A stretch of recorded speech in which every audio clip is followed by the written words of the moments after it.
teacher এপইণ্টমেণ্টৰ বেলেগাত কোনো লেহেমীয়া হোৱা নাই আমি তন্নকৈ যিবিলাক ভেৰিফিকেশ্যনৰ কাম কাজ কৰি গোটেইবিলাক আমি এতিয়া কমপ্লিট কৰিব পাৰিছোঁ এপইণ্টমেণ্ট দিব পৰা অৱস্থাত আমি আহিছিলোঁ কিন্তু সেইখিনি সময়তে আমাৰ সেই সময়ত UPPL চৰকাৰৰ আমলতেই কেছ ফাইল কৰা সুপ্ৰিম কোৰ্টত এটা আৰু গুৱাহাটী হাইকোৰ্টত এটা কেছ আছিলে আমি এপইণ্টমেণ্ট দিয়াৰ প্ৰক্ৰিয়াটো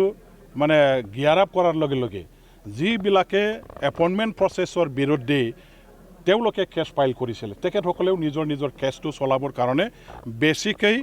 গিয়াৰ আপ কৰিলে আগভাগ ল'লে আৰু হাইকোৰ্ট সুপ্ৰিম কোৰ্টৰ পৰা আমাৰ এই কেছটো চলি থকা সময়ত এপইণ্টমেণ্ট দিয়াৰ বেলেগাত কিছুমান বাধা আৰোপ কৰিলে আৰু যাৰ কাৰণে আজি আমি এপইণ্টমেণ্ট দিব পৰা এই পৰ্যায়লৈকে আহিও আমি এপইণ্টমেণ্টটো দিব পৰা নগ'ল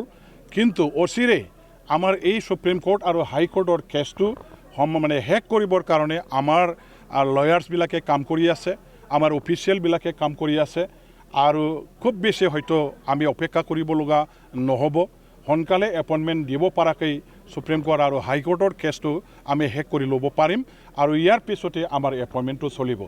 কোৰ্ট কেছ যদি নচলিলেহেঁতেন আমি কেতিয়াবাই এপইণ্টমেণ্টটো দিব পাৰিলেহেঁতেন কিন্তু আজি আইন আদালত কোৰ্ট কাছাৰীৰ মানে উৰ্ধত কোনেও যিহেতু থাকি কাম কৰিব নোৱাৰে আমি চৰকাৰ হ'ব পাৰোঁ কিন্তু কোৰ্টৰ আইনৰ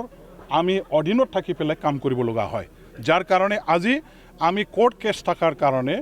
বাধাৰ এটা সন্মুখীন হ'ব লগা হ'ল বাধাৰ এটা পৰ্যায় আমাৰ মাজত আহি গ'ল সেইখিনি অতিক্ৰম কৰি পেলাই এপইণ্টমেণ্ট দিয়াৰ কাৰণে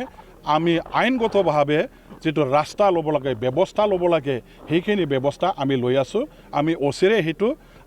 মানে আমাৰ ছাত্ৰ ছাত্ৰীসকলে গাৰ্জেন অভিভাৱকবিলাকে যেনেকুৱাকৈ বিচাৰিছে নতুন এপইণ্টমেণ্ট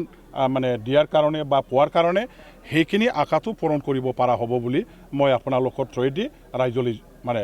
সেইখিনি মেছেজটো পঠিয়াব বিচাৰিছোঁ